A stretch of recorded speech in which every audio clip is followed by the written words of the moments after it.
Stress reactions. Stress-related ill health is the most common cause for sickness absence from work today. All living creatures experience what we call stress. The Hungarian-Canadian physiologist Hans Selye is described to be the first to notice the winding up of the body that happens when different stimuli are present. He called this stress. Selye studied how different organs react to different stimuli like cold, heat, infections, trauma, nervous irritation, among other things. In this way, he built his theories of biological stress, which is called the general adaptation syndrome. Hans Selye's definition of stress was the non-specific response of the body to any demand for change. This definition is based on objective observations of bodily and biochemical changes that result from different kinds of stimuli. To summarize, all our movements, activities, reactions, and feelings consist of a biochemical system. Our bodies and organs are partly controlled by will, but also by a non-will controlled nervous system where stress reactions are a vital function. Our bodies and negative thoughts can be said to be the reason for which way the functional dissemination of information takes between the nerves in the body. Furthermore, stress is the concept we use to explain the process that is activated when we process and adjust to different demands and circumstances that we are exposed to.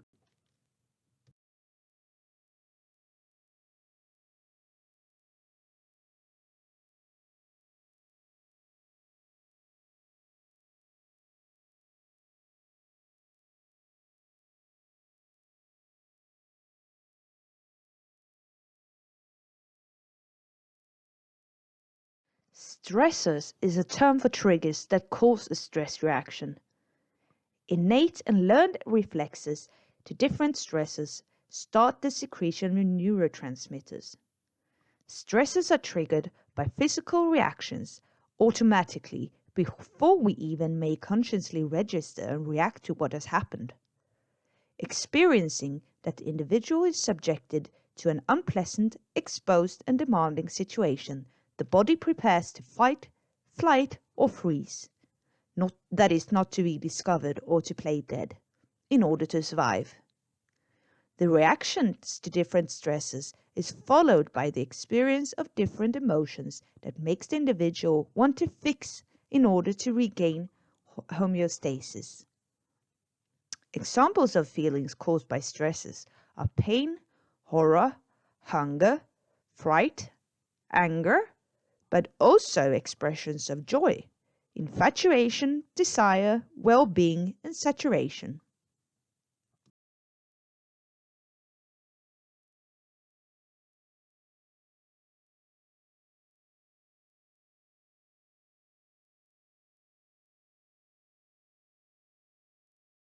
There are some common features in the so-called stress reaction in all organisms. When exposed to certain stimuli or a situation, a row of different physiological readjustments take place in the body. In other words, stress is the organism's reaction to stresses, which are the cause of a stress reaction. The entire stress reaction is controlled by the central nervous system, where hypothalamus can be seen as the body's central for stress. When this occurs, hypothalamus receives a great amount of information from outer and inner sensors. Consequently, hypothalamus sends chemical and electric signals that, among other things, changes the secretion of different neuropeptides and hormones. Through secretions of neurotransmitters and hormones, the autonomic nervous system affects and controls the body's organs and muscle reactions and processes. The autonomic nervous system is divided into the sympathetic nervous system and the parasympathetic nervous system. Both of these nervous systems counteract each other and strive to reach a physiologically stable equilibrium in the body, which is called homeostasis. That both systems are reasonably balanced during the course of the day is essential to our long-term survival. Too extensive and long-term demands of biological adjustment and constant reactions to stresses results in a chronic state of stress in the body, which can cause a lasting disturbance of the body's physiological functions, which in turn causes the process of different diseases. Research shows that there are significant connections between what happens to an individual during stress and too great and prolonged demands for adjustment and chronic illness. For example, the risk of developing cardiovascular diseases, cancer, etc. increases.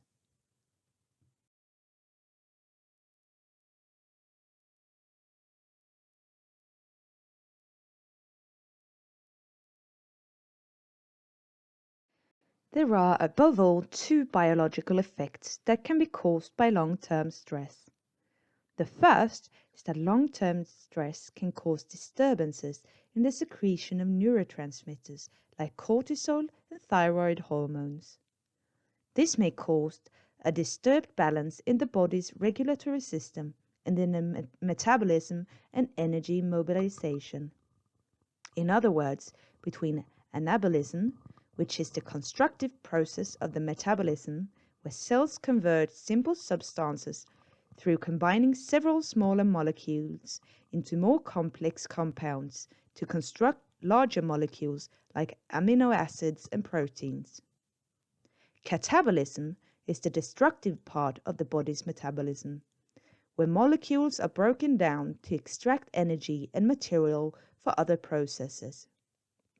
There is also a risk of decreased fertility. The second disturbance consists of disturbances of the regulatory system's neurotransmitters that in turn can change the central nervous system, for example in hippocampus, which controls impulses and memories. This may cause the individual to develop memory disorders, experience of having a hard time to focus and think clearly, chronic fatigue, pain in muscles that are not allowed to relax due to constant impulses of readiness, for example in the neck and shoulders, as well as general depression.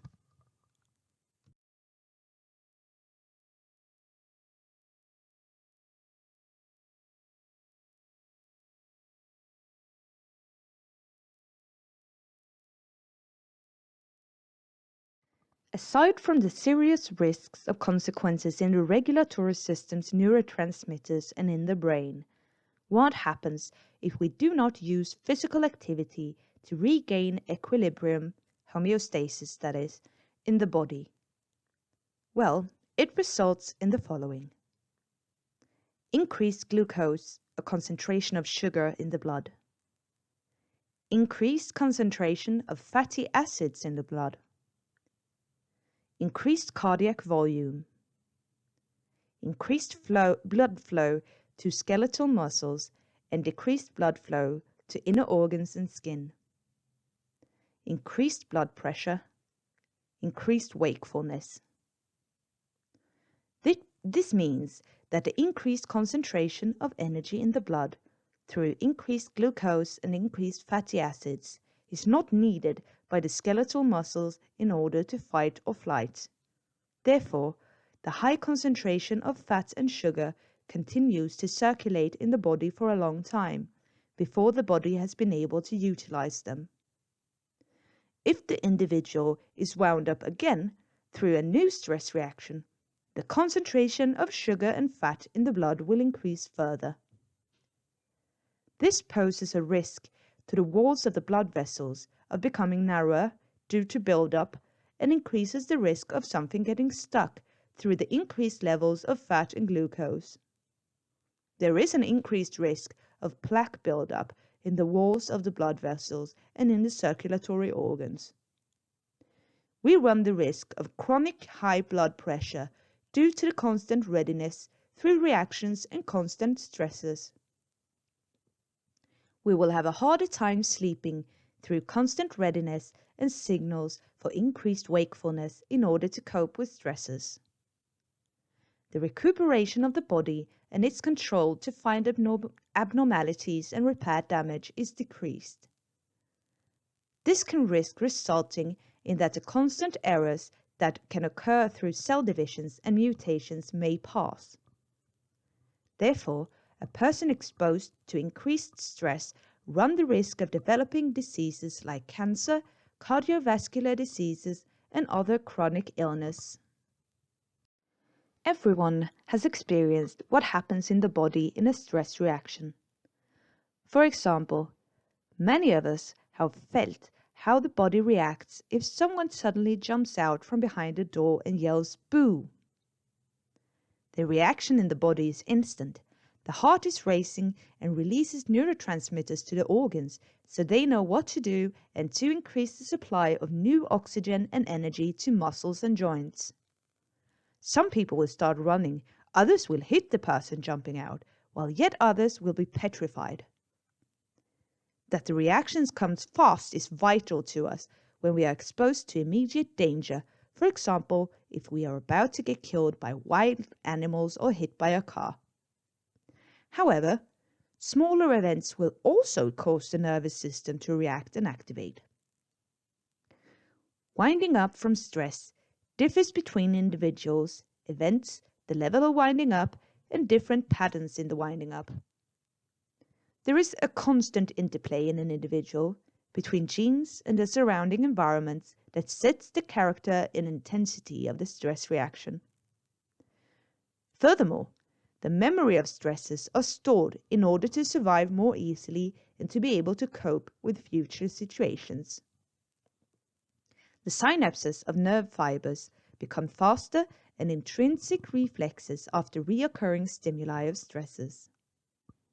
After burning your hand on a hot stove once, the body remembers the discomfort and you can relive and react in the same way without even getting close to the hot stove. Through observing how other people react to stresses, we can also create intrinsic reflexes that can be triggered when the nervous system recognizes a similar situation. Warning labels, pictures of information, films, or by seeing things happen to others that we experience as unpleasant will trigger the sympathetic nervous system if we encounter a similar situation.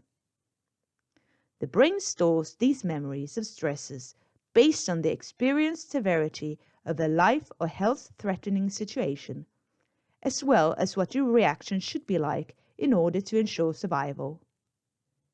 However, the brain can be rather blunt in its discernment. When different stresses are lumped together in the storage of memory, it seems that the intrinsic, automatic physiological reactions are the same for all stresses of the same level of threatening danger to life. Therefore, the brain and body mix up different stresses. The body's effect and stress surcharge from the reaction of the sympathetic nervous system can therefore be the same, resulting from two completely different stresses. Stress surcharge and reactions are vital functions for protection for every bodily activity, but also in more severe situations like being killed, eaten by wild animals, or being left out of the community in care of the flock, thereby running the risk of starving to death. The heart races and the individual becomes alert and can therefore react with anger in order to fight for their survival. We are, physiologically speaking, pretty much the same as we were in the hunter-gatherer culture, when the threats to our survival were not as subtle and diversified as today. Therefore, the body's reactions are about the same. For example, in a potentially life-threatening situation caused by two different mental stresses, like getting caught in a rough brushwood and risk starving to death, or like being tied up in a high-controlled work situation that the individual cannot control themselves, while simultaneously being threatened of losing their income due to too high demands. To be in a position with stress surcharge from the sympathetic nervous system for prolonged periods of time is hazardous to health, no matter what type of stresses cause this. This position risks increasing the biological aging and cause diseases like fatigue syndrome, anxiety, suicidal thoughts, cardiovascular disease, and even death. It is not only the winding up that happens in a stressful situation or repeated winding up that affects our health, but also the ability to wind down after an acute stress reaction. The 9 determinant areas to be able to and want to work that are part of the Swage model also show what stresses are present in working life. There are clear connections between work environment and stress-related mental ill health. States of depression, anxiety, and fatigue can be the consequence of high work demands, a pressured work situation, and an ill fit between an individual and their environment. For example, individuals occupied with work that contains human suffering, exposure, powerlessness, exposure to noise, working in shifts, heat, high humidity, vibrations, toxic substances, threats and violence, as well as organizational shortcomings, run the risk of developing work-related stress and ill health, for example, depression, anxiety, and fatigue syndrome. The design of the mental work environment and work situation is important to an extended working life. Since mental illnesses, disorders, and long-term sickness absence in younger ages can affect the individual's possibility of coping with their continued working life. The mental work environment and work situation is also important to elderly employees, since many state an increased sensitivity to stress with increasing age. If stress leads to fatigue syndrome, it often takes a long time to recover, despite medicinal and therapeutical treatment. Therefore, it's important to recognize early stages of fatigue so measures can be taken as early as possible. There are different kinds of stresses, even if stress first and foremost is associated to the mental work environment. There are stresses associated to all 9 determinant areas that can trigger and activate a stress reaction. Stresses that affect the organism directly are genetic predisposition, injuries, physical and mental fatigue. However, stresses can also consist of artificial substances, drugs, radiation, etc., that has entered our body and affects our health and presence of illness through affecting the sympathetic nervous system and bodily functions. There are also stresses that affect us indirectly, since outer stresses are registered and assessed through the cognitive process, resulting in a stress reaction. Physical stresses can, for example, be sudden sounds, light, temperature, sharp objects, dangerous animals and insects, or objects or creatures that move toward us. It is first and foremost our senses, sight, hearing, feeling, etc., that trigger the reaction of the sympathetic nervous system to react to physical stresses.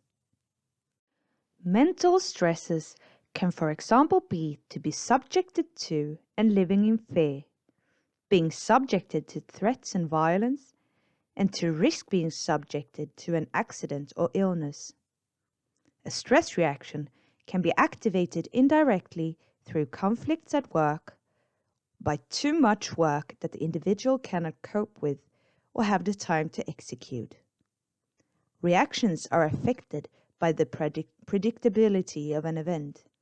If the individual has the possibility to control, launch, or interrupt the task. Affirmations and to visualize positive or negative experience can also constitute mental stresses. Fatigue stresses are, for example, when we do not have sufficient time for recuperation, if we experience fatigue through shift work or lack of breaks. Financial stresses relate to our providing, through being able to afford food and housing. Wins or losses and what this means to the individual's entire financial situation. Social stresses are changed life events that make us experience exclusion and that we risk or have been left out of a group community and have been left by our pack. For example, the death of a close relative, divorce, leaving work, conflicts, as well as new co-workers. Other stresses relate to new work tasks, changed work circumstances, and if these are desirable or not. Or how the competence is experienced in relation to what is supposed to be executed. If the knowledge and level of education is too high or too low in relation to the work task. A mentally sustainable working life is characterized by dialogue, communication, participation, sense of coherence, clarity, trust, and control of their own work. People who work in a sound mental work environment experience a higher degree of control in their life. Now, take a few moments to consider and reflect on the following questions. What stresses do you experience as the most demanding in your work? What do you do to unwind and recuperate after extensive or long-term stress? What stresses in the workplace do you believe to be the most demanding for your co-workers? How can you support your co-workers to wind down after periods or situations of extensive or long-term stress in the workplace?